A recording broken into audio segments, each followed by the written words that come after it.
இதை ஆனை நெரிஞ்சல்னு சொல்கிறோம். பாருங்கள் இவ என்ன அற்புதமான காய்களை கொண்டிருக்கா. ஆக்சுவலாக இதை இடித்து நைட் என்ன பண்ணோன்னா இதை இடிக்கணும்.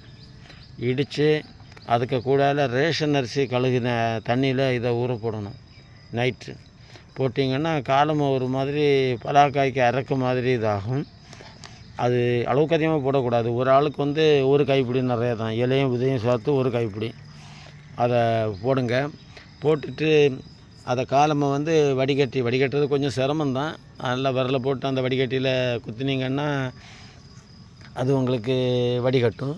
அதை வரம் வேத்தில் 21 நாள் குடிச்சிங்கன்னா 15 mm கிட்னி ஸ்டோன் இருந்தாலும் அது உடஞ்சி பீஸாக வெளியே வந்துடும்.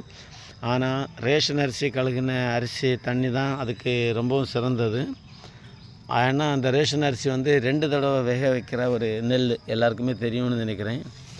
இது பாருங்கள், இந்த உலகம் ஃபுல்லாக இருக்குது இந்த ஊரில். ஆனால் பொதுவாக கடற்கரை பக்கத்தில் நிற்கிறத நீங்கள் எடுக்கக்கூடாது. வேறு முள் வகை செடிகளில் படர்ந்துருக்கிறதும் நீங்கள் எடுக்கக்கூடாது மக்களே. இது அற்புதமாக வேலை பார்க்கும். வாழ்த்துக்கள்.